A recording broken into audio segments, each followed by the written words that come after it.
Hello बच्चों, let's see this question and here this question says why the wood producer in Europe pressurized their government to ban the import of indigo। Question आपसे बोल रहा है कि Europe में जो would के producer थे वो क्यों अपनी गवर्नमेंट को प्रेशराइज कर रहे थे कि वो इंडिया से या बाहर के देशों से जो इंडिगो का इंपोर्ट होता है उसको रोका जाए, उसके ऊपर बैन लगाया जाए। तो वो क्यों इंडिगो के ऊपर बैन लगाने के लिए अपनी गवर्नमेंट को प्रेशराइज कर रहे थे? कौन लोग? Would producers. ठीक है, तो स्टार्ट करते हैं। देखो वुड क्या है, वुड पता होना चाहिए। जैसे इंडिगो का इस्तेमाल किया जाता है ना कपड़े को डाई करने के लिए, नीला रंग देने के लिए, सेम वैसे ही वुड का भी यूज़ किया जाता है कपड़े को डाई करने के लिए।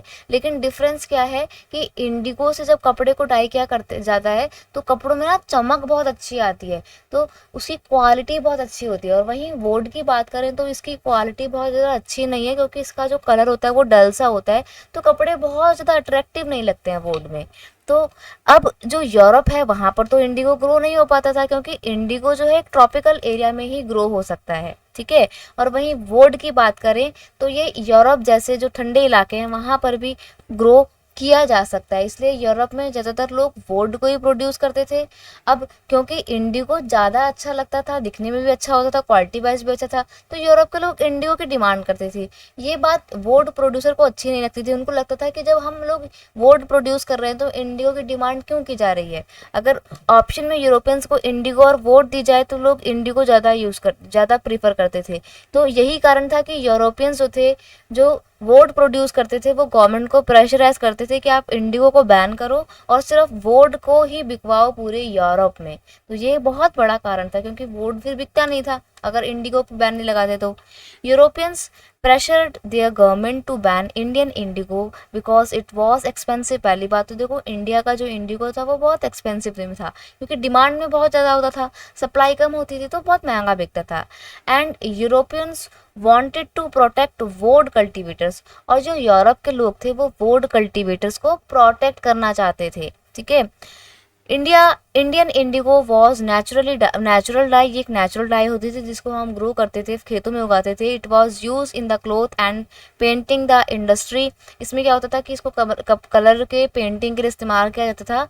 Since the availability of Indian indigo was very less in Europe market, they try to find another alternative. अब देखो जो इंडिया के इंडिगो है उसकी सप्लाई बहुत कम होती थी यूरोप में, अवेलेबिलिटी बहुत ज़्यादा नहीं थी यूरोप में।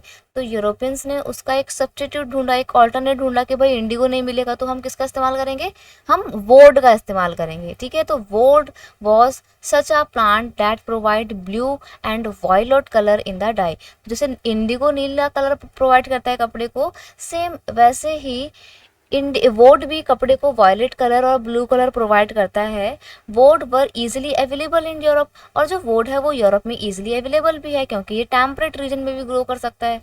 द वोड cultivators were stressed about the Indigo in European market.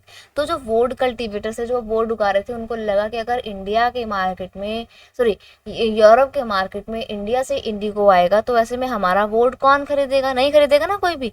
यही कारण था कि यूरोप के वुड प्रोड्यूसर लगातार अपनी सरकार को प्रेशराइज करते थे कि आप इंडियन इंडिगो के इंपोर्ट पर बैन करो।